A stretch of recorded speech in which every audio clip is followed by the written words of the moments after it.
All right, so I'm here today with Dean from Retail Experience Design, and we're going to have a good chat about all things design and how that relates to your practice.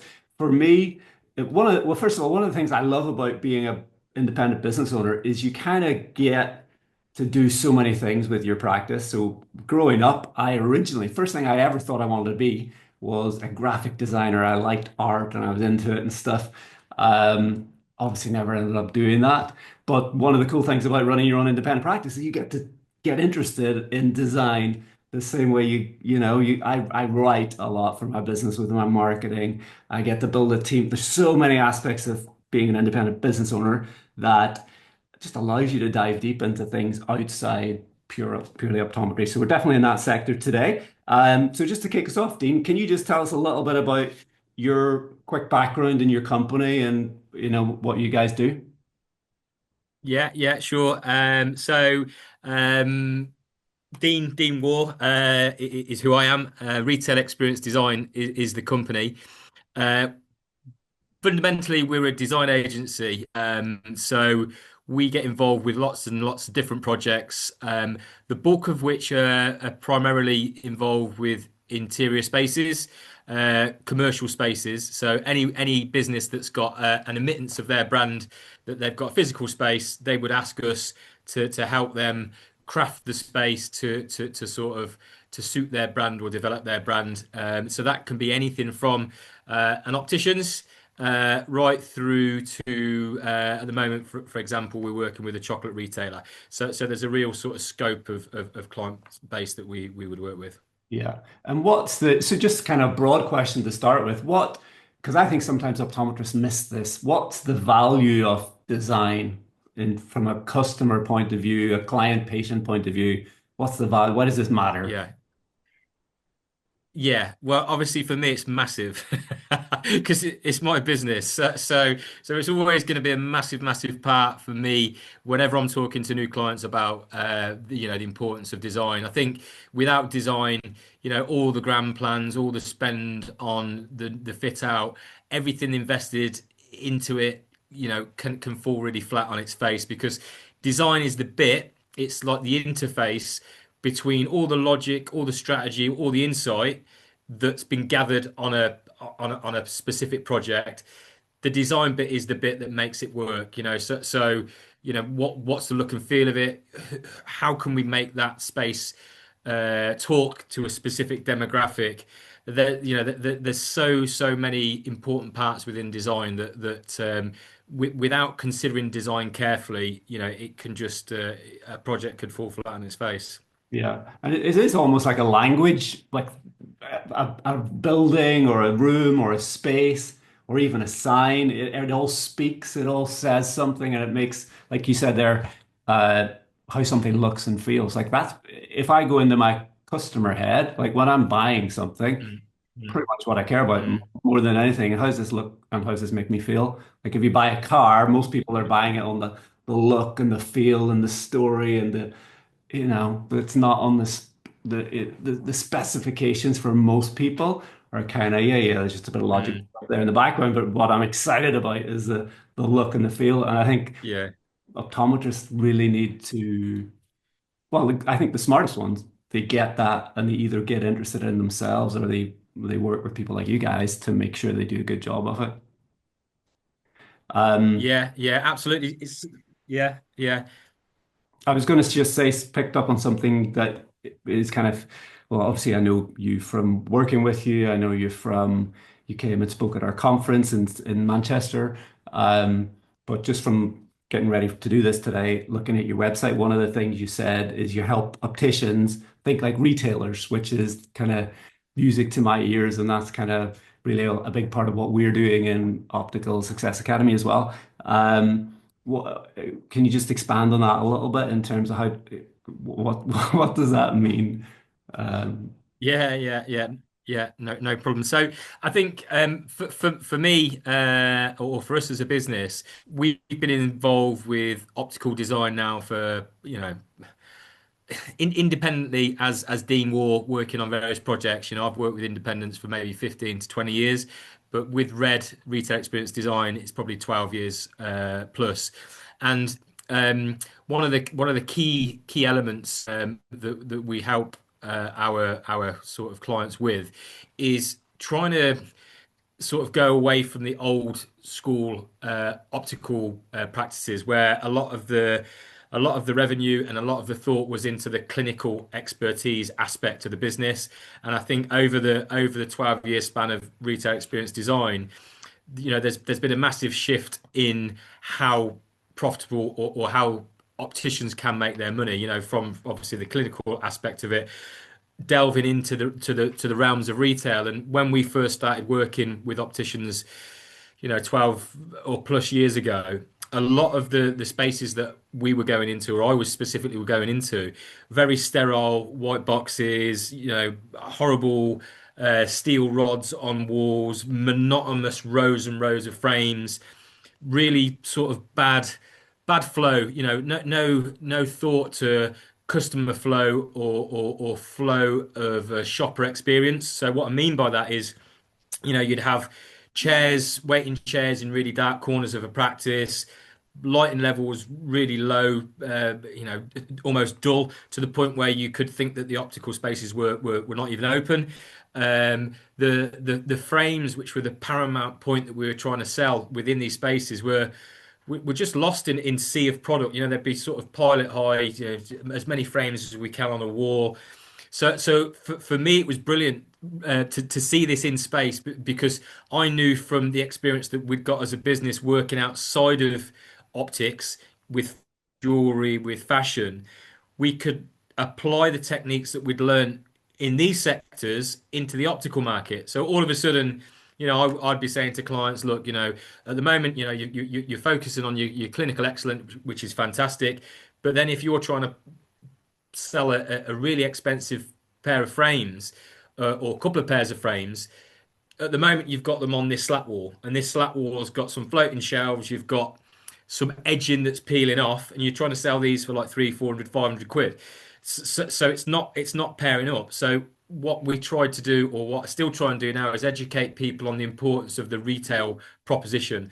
And what that is about is everything all encompassing for that for the client or the customer journey. So the moment you see them on the high street, you walk through the threshold, you walk into that space. What does that space do for them? What is encouraging within that space from a design aesthetic to make people buy into the brand of that particular store? And that can be anything from logo, brand, flooring, ceiling, lighting, fixtures, fittings, layout. It's kind of back to what I said earlier on, that the importance of design. It's all encompassing, and for me, there's not really one area you'd sort of focus on and say, that's nailed. We've got that right. We've got it all. I think it has to be all encompassing, and the overlaps have to be there. So the logo, the identity, the materials, the finish, the presentation of the product.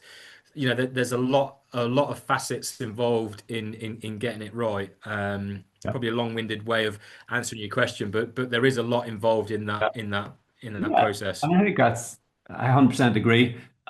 So what I come across, I guess I had a little bit of an interest in design, as I said, and art and stuff like that growing up.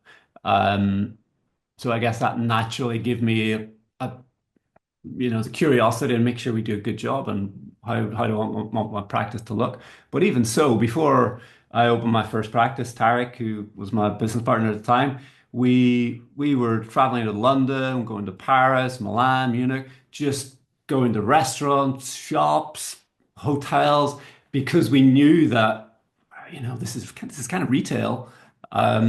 It's even bigger than Yeah. retail. The combination of everything, like you need, I think it's smart to look at what do all these other sectors do to create an experience for their customers.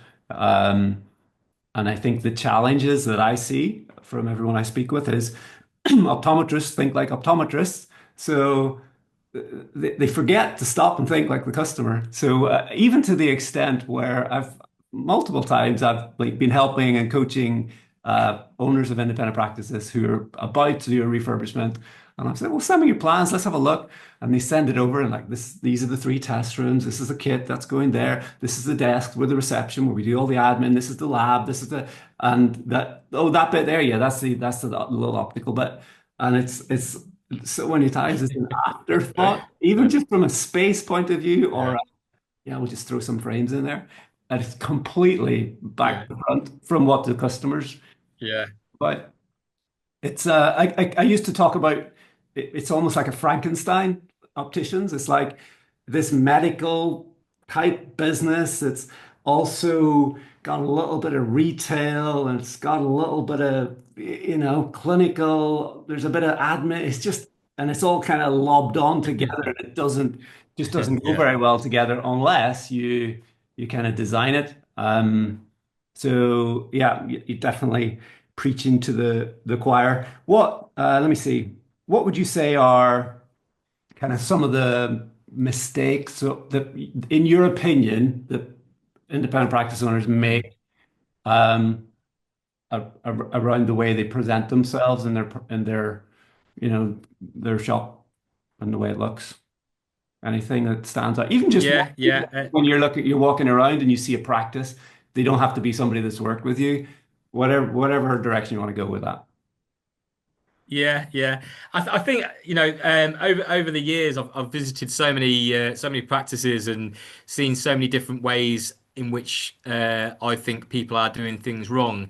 And again, I think because as a sector it almost sort of stood still. Lots of other sectors sort of upped their game, as it were, and over the years, you touched on it earlier, everything started to become about experience-led spaces. The bricks and mortar aspect of any retail business, it became more and more important to drive an experience. And like with e-commerce and online shopping as it is now, the importance of creating that experience within any store, it's paramount. And little touch points that picked up along the way, which a lot of optical businesses seem to do or not do.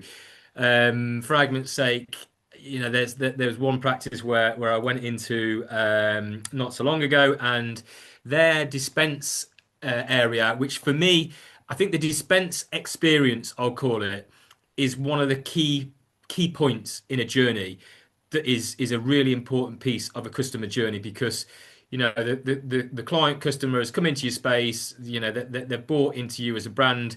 They know that they need help with their glasses.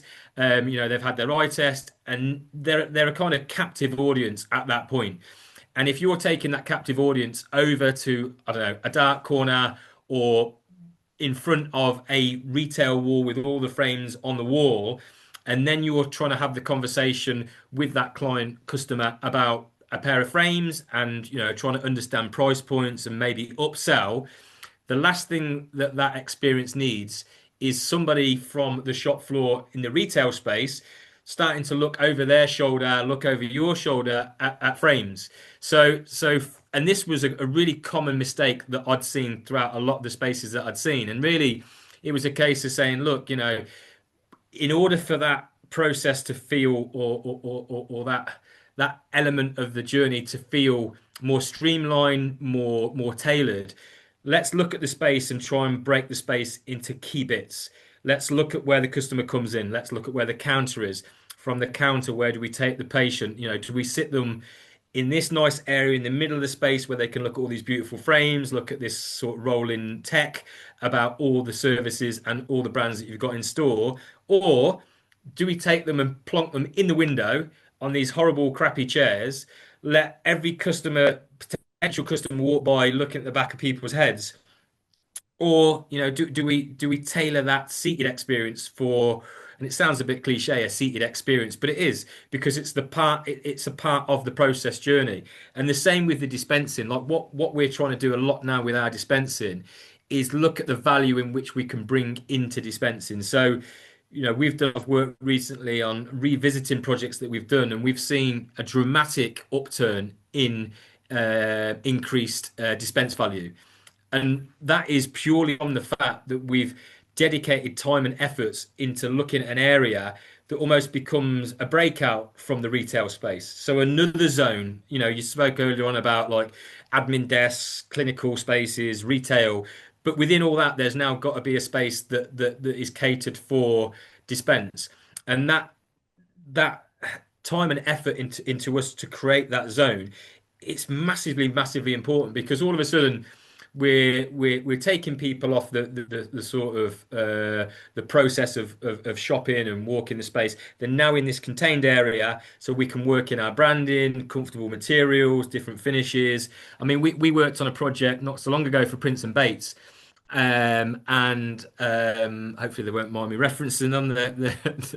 They were great to work with, and we actually created pods, and it's the first of that I've seen in the UK. And we created these independent pods, I would call it, dispensing pods. So you almost walked into this cocoon sort of space that was still part of the overall retail area, but it just gave a really nice proposition. You felt like you'd walked off the retail into a slower paced area. We dropped in some really nice acoustic based materials. We dropped in some featured wallpaper, like featured paneling, nice materials. So the proposition level just went from like dispense there to like dispense up there. And I think that's the bit where all of a sudden this increase in dispense value just shot up. And for me, it's obvious that that would happen Mhm. because from a design end, like we're designing that space to make that happen. Whereas if you're just thinking about dispense in the old terms, where okay, yeah, dispense, so we need a PC, we need two chairs and a tabletop, and you sit there, the client sits there, and I'm going to sell them some frames. Yeah. Like it's never going to be the same experience as what I've just explained. So that's just one Yeah. typical example of stuff. Yeah. You made me think of a story. I think I might have even told you this before, but in terms of mistakes, so picking up a car, which is, if you think about it, the equivalent of picking up your glasses, like picking up the car, a new car is like the most exciting part of the journey. You've already picked it, you've already bought it, you're coming to get it. So the first time I ever got a nice car, Mm, I would say, I don't know, maybe 7 or 8 years ago, maybe longer, 10 years ago now, and I was buying an Audi. And it wasn't even new Audi, it was 3 years old, but it was from a showroom. So I'd never really bought anything from a showroom before. And I can still remember that experience of picking it up every step of the way, from walking in, being shown to a cool little area, getting a cappuccino with the Audi logo sprinkled on and chocolate on the top. They had yeah. little sandwiches on a spread. It was a Saturday afternoon. The girl that was helping me was really helpful. She was going through it kind of methodically, and she was excited for me. She was talking to me about, you excited about picking up your car, and then there was this like anonymous door behind her, and she said, "Right, come with me." And I'm like, "What, through there?" And she's like, "Yeah, your car's in here," and it's just a dedicated room. The car was under this drape, and then she kind of very Nice. Mm, pulls it mm, off, and there's my mm, car, and oh, isn't mm. this exciting? Um, Yeah. I couldn't help but get excited by that. Then, 3 years ago now, I bought a Tesla, which I was bullied into getting a Tesla by my 11-year-old son. Um, but anyway, we ordered it, waited 3 months, 4 months, 5 months, 6 months. It was in that phase whenever all the cars were being delayed. And basically, the Mm, experience of picking up the Tesla car was the exact opposite. It was like in an overflow car park on an industrial estate out the back of the Trafford Centre in Manchester. It looked more like mm. a vaccination center, the way they'd thrown it all together. The staff weren't interested, the staff weren't helpful. They gave me the key, which is a little plastic crappy card, and pointed over his shoulder and said it's out there in the car park somewhere. So I then have to wander the car park to find my car. And there's bird shit all over the windscreen of my new car. And I'm like, oh my God, they've got this so wrong. So it's like Yeah, you yeah. can either think about it and design a great experience, or you can just, leave it all to chance. And I think the equivalent in opticians often is, we've done all this hard work, and then when they pick up their glasses, it's in a plastic bag with an Plastic elastic bag. band, handed over the Yeah. counter. There you go. How do they feel? All right, yeah, let me just do a little tweak. Right, okay, see you later. And it's a big anticlimax, I would say. So anyway, that's my Yeah. thought on that. Takes the shine off it. Takes the shine off it, definitely. I think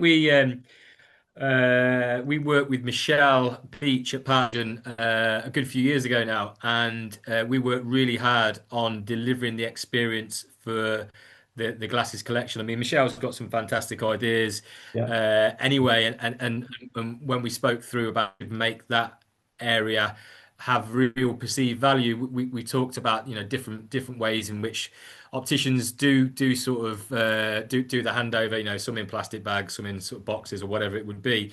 And what we thought about with that particular process was, and again, this is a real sort of help because we don't just do opticians, we do, and I don't know how you can call yourself a designer if you just design opticians. By the way, like for us, we are designers because we design everything. We do jewelry stores, footwear stores, fashion, universities, you name it. Pretty much, if it's got a physical space, we've done it.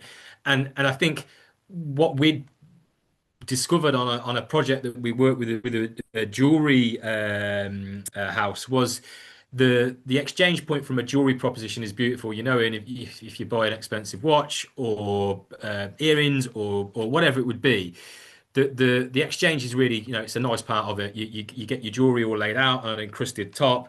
You really sold the dream when you're picking it up. And I think for me and for Michelle, that was a similar sort of thing we were thinking with optics. So we came up with a really nice idea in the collections point where there would be a concealed display with lots of like timber trim doors, like little relief handles.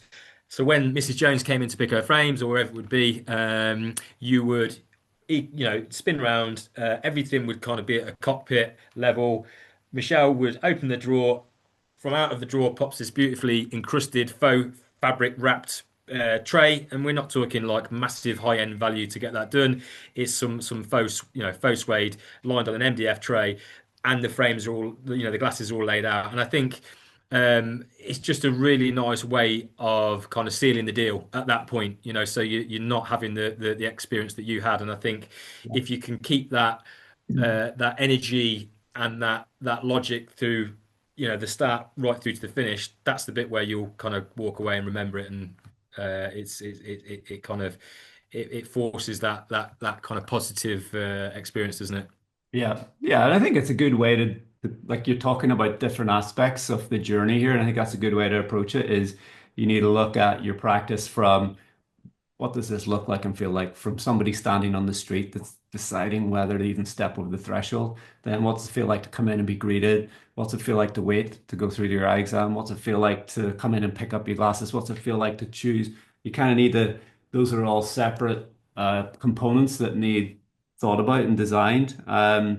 The the jewelry I haven't really studied jewelry stores much, but I often refer to that with my team as in terms of when we display things. So common thing, if I have a new dispensing optician start, often our new staff are coming from they've worked in Specsavers or one of the big chains. So they'll have a habit of grabbing in their hands 3 or 4 frames, scrunching them and walking around. And I'm like, what the hell is going on? That, first of all, that's thousands of Mm. pounds worth of frame. And we need to, you know, present it in a way that makes everything feel valuable to the client. And that's what jewelry stores, if you went to buy an engagement ring for your future husband or wife, um, and they just threw 15 of them on a desk in front of you. Why would it feel special? They need Yeah. to put like 1 or 2 on a little cushion and present it and Mm. so it's all these little ways of thinking, I think, that are not just important for the design element, when you're designing the practice, but then you have to keep that alive and carry it through. Um, do you Mm. you might not, I don't know if you've thought about this, but are you ever frustrated by this, or do you guys do anything to try and alleviate this? So, because I think it is, as you said, experience-led spaces have been a trend. So there's so many, and especially in our industry, there's so many really nice looking practices out there now. But same thing in coffee shops, hotels, retail, standards have gone up. But to make it work, you need people, is I think the key. So I won't mention it by name, but I was in a space that you guys had designed, not a retail space, but another space, and it was incredible. And I went to get a coffee at a beautiful coffee station, and it was just like a shit tip. There was no milk. It was like paper crappy cups, and it's like all that effort has just turned into nothing because the people aren't probably, I'm sure they're working hard, but they're just not in tune with all these little details matter, and we need to keep that working well every day. Is that something you guys have ever thought about, or does it bother? Yeah, like the after, yeah, it is, and like it's kind of one of them. Like if we can give you, I say you, I mean like the optical clients that we've got, all of the kind of the tools that we deem will benefit you and will drive the business forward. But things like glass shelves. We've had it before where like for me, my one of my bugbears, my pet hates is frame bars. Like I get them on occasion, like, and we still do use them because they're a great way of getting quantities out in sort of smaller spaces. But they really do devalue for me frames because if you've got 15 or 25 drop on a metal frame, how are you distinguishing between brands and between colors and between styles if they're so close to each other? And then especially if you kind of, you've got one drop of 25 times 15 across a wall, it's just horrendous. So for me, we always try and say, look, if we're introducing shelves, whether it's a glass shelf, a timber shelf, a value, yeah, visual merchandising case or box, or going to the whole jewelry thing like a faux encrusted section with a glass top on it and some little lights. We can do all of that, but then if if we get feedback like, Dean, we it means we have to dust the shelf. We don't like dusting shelves.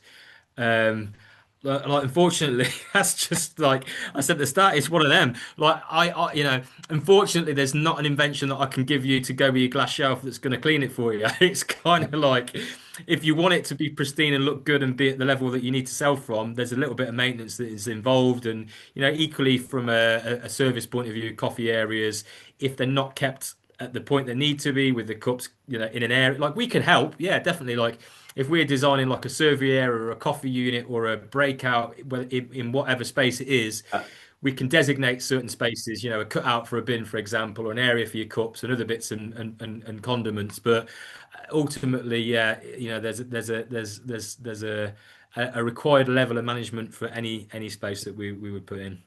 Yeah, there's an old story about Wolfgang Puck, who's a famous chef in California. And so he was like the celebrity place where all the actors would go. And then this is, I don't know, this may be the 90s now, but he at one point decided to open another Wolfgang Puck restaurant other side on the East Coast.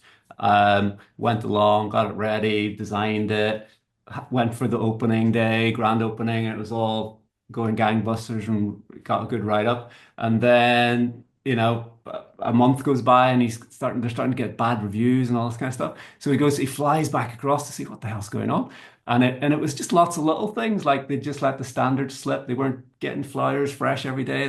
Let's do that every week. The bread, well, that doesn't need to be warm. We can just put it out. And so all these little details that they got right for the grand opening, they just let slip. So his whole thing was every day has to be grand opening day. So if any practice owner Mm. listens to this, find out that if you're in the UK or whatever, and the King Charles is going to come and visit your town, and he's coming to your practice is going to look, you're going to make sure it looks right.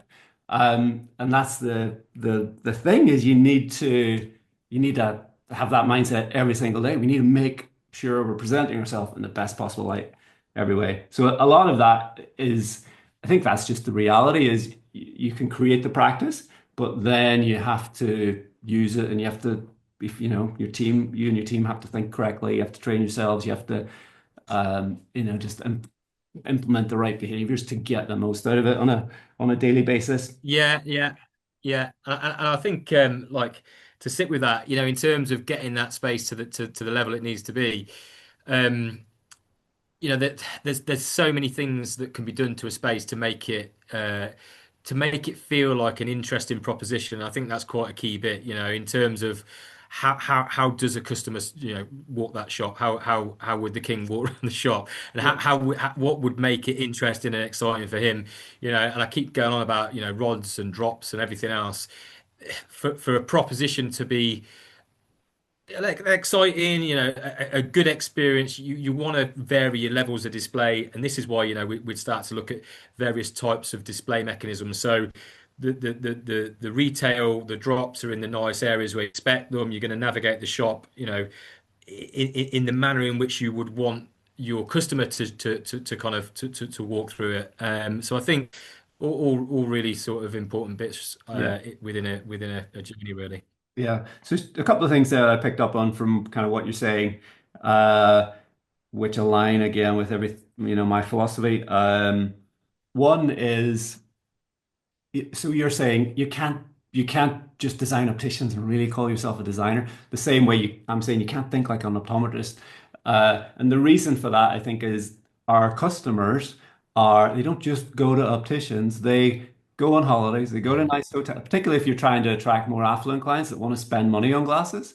They like nice things, they go to nice restaurants, they know what a nice environment feels like, they know what nice service feels like. They might not be able to pinpoint all the little details that make the difference, but they know it when they see it and they know it when they feel it. So that's why I think everyone needs to think more broadly and to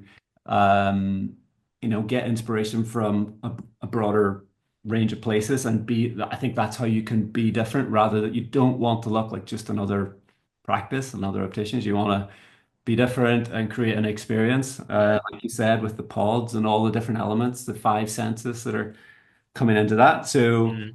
um, but another point as well is, which I think sometimes people get wrong, is the idea of continuity. If it's the same customer that is going to look at your website, they're going to look at your logo, they're going to look at how your building looks from the outside before they ever decide to come inside, and then they have to go through that whole journey. So you guys kind of do most of those elements from you're designing a logo to match the look and feel, so it's not disjointed. Can you talk a little bit about that? Because sometimes people have it just doesn't work. It's like they have an amazing looking website, but then you walk in and it's not what you're expecting, or their logo is just not doing them any. It's hurting. They've got an amazing practice, Yeah. but their website and their logo is the opposite. Can you Yeah. talk about that a bit?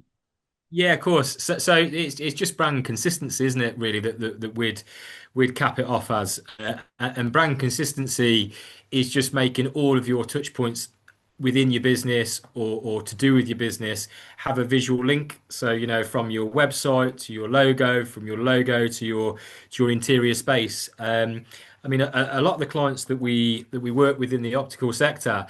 Um, we'll get inquiries from a large sort of group of optical businesses saying, "Look, Dean, we'd like to engage with and start to work on our interior space. We know it doesn't look as good as what it should, so we're hoping you can help us." And then during that process of me looking at the interior space, I'll look at everything as well. I'll look at their logo, their brand, their website, and all those different touch points.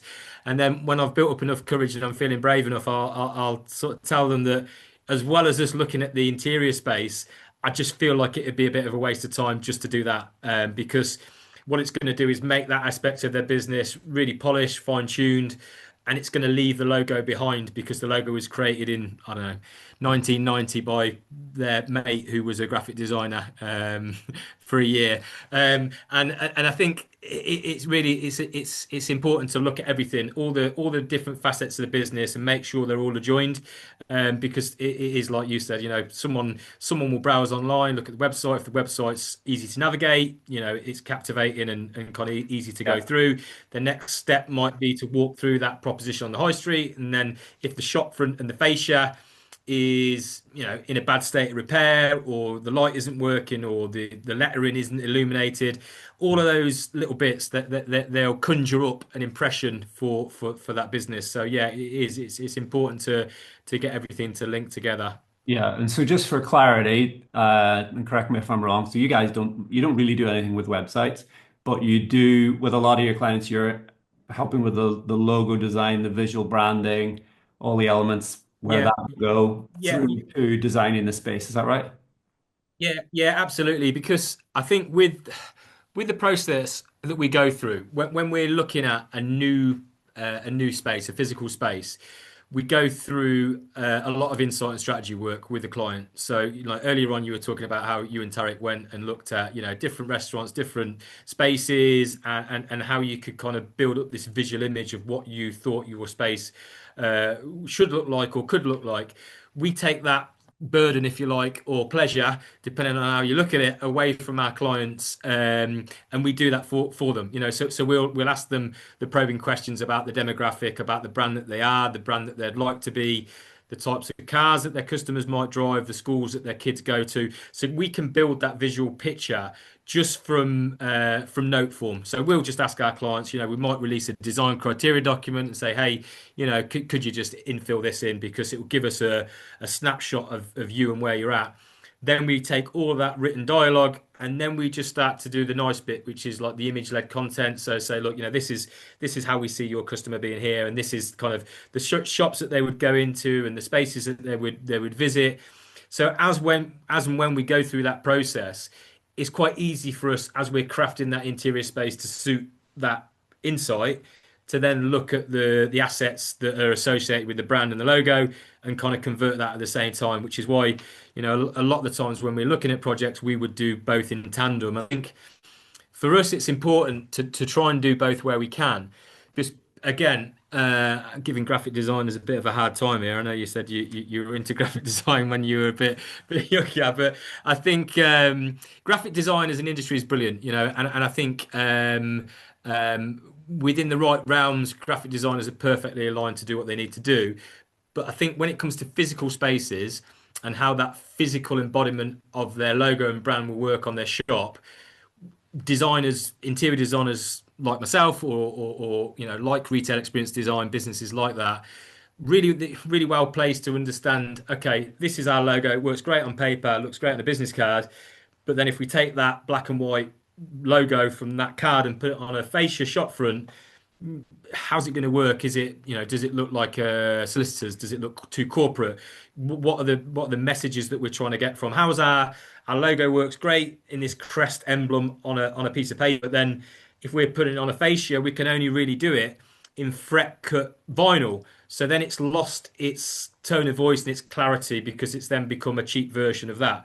So again, the pairing of both makes sense to be picked up by one Yeah, entity, if you like, one yeah, company. I definitely think that makes sense. And I think um, from a physical space point of view as well, like you can create an amazing looking design on paper, but then you're like, oh, well, we haven't got any space for all the cases, and where are we going to put the lens sprays that we need and the bags, and where's that? So you kind of need to have that session probably where you have your practical hat on as well, so the space functions like you guys know so well. Um, I'm just conscious of your time as well, so there's probably a couple other points I wanted to hit on. Um, Let me think. So one of the mistakes again from working and coaching other independent practice owners is I would say people just delay and put off doing this kind of thing. If they have a practice that is their dream practice and looks great and they've done that, I think then all the energy needs to be about uh, using the space well, keeping it fresh, keeping it updated, tweaking it, letting it evolve. But if you haven't stopped to even look, that we're kind of missing a trick here. I think that's the trap people fall into. They think, well, I won't do it this year, maybe next year, or maybe when we grow to this level of revenue, or maybe when we've got, an extra 50K of cash sitting around, or they've got all these reasons that they put it off and they miss what they're missing out on revenue wise. The Mm. I guess the story I have was Tarek and I, when we opened Scene for the first time, we did a what we think was a cool and different looking design. We kind of just did it ourselves. I remember it. Yeah, it was good. Yeah, Yeah, yeah, but that was nice from space. up I remember. Yeah. going doing our own visual things, getting a builder, almost like we were doing up our home. I want this, I want that. Here's some Mm. dimensions, and it was a tiny little shop. It was only 22 square meters. Um, so we did that. But then I think maybe 4 years later or 5 years later, which was that's still a fairly young shop and young business. It wasn't that it was looking tired, but the competition had improved. So there were three other practices in Manchester. One of them had just had a brand new shop fit. We'd also bought Jones and Co. and rolled out an amazing shop fit there. So all of a sudden, we were the cool little new practice, and we looked a little bit tired. So even though it wasn't that old, we decided we kind of need to be smart here and reinvest, and um, uh, because we were looking off like the revenue and the decisions of 2, 3 years worth of trading that would hurt us if we didn't do anything. Um, and same thing, even when we bought Jones and Co, we spent, I think we spent about 100,000 when we did that. That was a more complicated job. There were three different spaces. Um, but we were doing things that were increasing revenue and increasing sales without that. So there was always tempted to think, do we really need to spend this money? But anytime we had that thought, it was like, well, of course we do, because this is about the next 5 years and the next 10 years. And Yeah. um, so what's your experience on that in terms of when do you find people make the decision Go to for it. invest in it? Yeah. Or even a Yeah. new business. Do you Yeah. recommend do it at the start? Or do you recommend, well, get going, get a couple of years trading under your belt, and then maybe make it look good? What's your advice on that? Yeah, it's a difficult one to answer, and it kind of a lot of it comes down to the person that we're working with or the independent that we're potentially working with, and a lot of it is about mindset. It's about kind of how they've been brought up with regards to finances and what their priorities are. But I think for us, again, my advice would be to kind of bite the bullet and go for it. I think you can procrastinate a lot about things and think things overly through. We've been fortunate enough to work with a lot of clients over the years that have been able to share with us their successes of going through the design aspect of it on through to the refit and the shop fit. And it can be, it could be big sums of money. You mentioned there, 100 grand a good few years ago. We've worked on projects recently that, the spend's been 200 grand. It's a bigger space, and the practices that we're working on are, sometimes over 2 floors or really large footprint areas. But the successes that have been shared are, we had one recently where we tried to get some figures from a client, and I won't reveal the name. I'm sure they wouldn't mind, but I think in a year and a half, I believe the fit out was about 150 grand, 160 grand, and in a year and a half, they basically covered everything they needed to wipe the slate clean, and it paid for itself in a year and a half. So if that revenue uplift continues to carry on that trend, which there isn't any reason why it wouldn't, it just shows the amount of profit that now is going to come back into the business. And I think it's understanding the potential return on the investment that you're going to get. I mean, for me, I'll always try and be as honest and blunt with people as I can. If there's little value that I think we can bring to the table by going through a full refit and full blown design, then I would voice that opinion. But I do believe that a lot of the time, 9 times out of 10, where location permits, the footfall is there, but the uplift or the revenue isn't coming through the door. There's obvious reasons why, and it's for us to really help them with that understanding of proving the logic. And again, I'm always happy to share statistics that we've worked on projects to give confidence, to say, look, hey, if we redo the dispense area and redo the retail area, it can offer this by way of uplift, and these are the figures that we've had from recent projects. So I think that it is a difficult decision to go for it, but ultimately, if you sit and dwell on it too long, you miss the boat. And I think that it is important sometimes to just be at the point where you've got it in your head, you want to do it, go for it. And as long as you're working with a good partner that's got your best interests at heart and that wants to make sure your business succeeds for what I'll always say is from our end, we're a fee-based design agency, so we'll agree a fee for our time to work through our professional structure with you to get you to a point where we've delivered the best looking design that we can get you to, but ultimately for the best price that we can get you for it. We're looking, once we've created the design, to make sure that it's a manageable project, in terms of materials and finishes. We know that the guys that we're working with are independent. I'm an independent. I'm really mindful about my budget and my spend.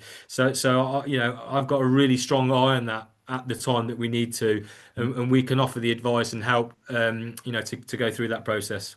Yeah.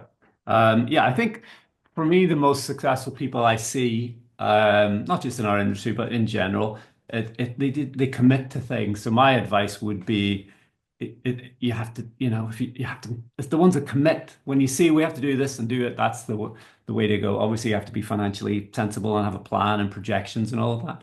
But it's like you can't be half pregnant. It's either we're pregnant or we're not. We're either having a baby or we're not. It's like we're you have to put it all in.